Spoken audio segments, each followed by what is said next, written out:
Thank you very much. I'm Emily, this is Michael, and Larry.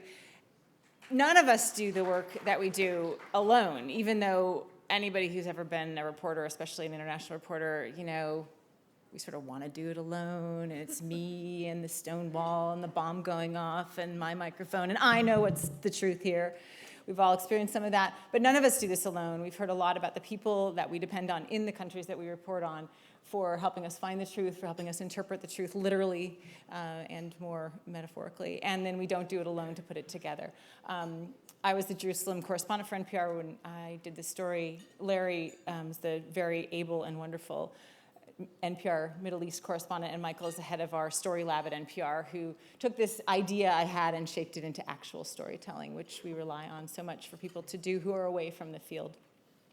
This was one of the last stories that I did from Jerusalem, but it was one of the first stories I wanted to do because it doesn't take long, and I'm sure many of you have been to the Middle East and spent time interviewing people there, Israelis and Palestinians.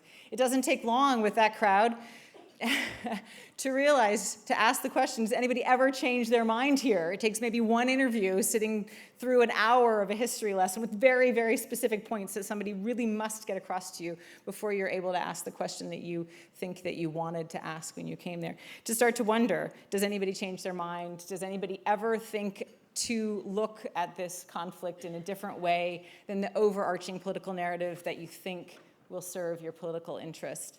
And I asked that question and found some remarkable Israelis and Palestinians who changed their minds fundamentally about something that was related to the conflict, not just their minds, but their behavior, which to me was a higher measure of a shift in belief.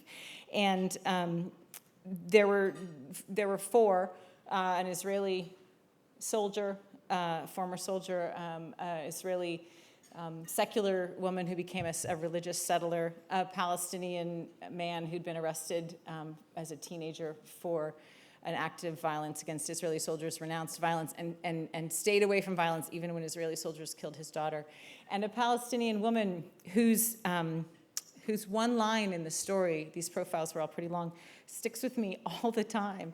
You know, these little bits of audio, at least for radio people, get in your head. This is what she said. She was about maybe 19 or 20 after the first Intifada and the Oslo Peace Accords had come about. And she was given the opportunity to meet with Israeli women and put together a project, Palestinian women working with Israeli Jewish women. And this was not an automatic yes for her. She thought about the invitation to go to dinner that had come to her from another Palestinian friend of hers. And this is how she remembers it. Why not, she said. Why not?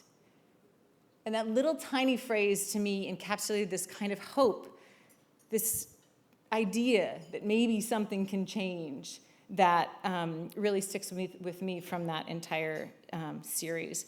And as I returned to the US this last year, I recognized that the question of whether people can get out of their entrenched or boxed beliefs has great resonance here, of course, as well. So I'm very honored to be part of this group of people who bring so much nuance to reporting. I work now for the Center for Investigative Reporting and the Public Radio Investigative News Show and Podcast Reveal, where our motto is there's always more to the story, and you are the people who always bring more to the story, and it's a really great honor to be part of this group. And thank you very much, not only to these two who are on stage, but to Barry Gordemer and Gabe, who mixed the stories and brought them to life. Thank you very much.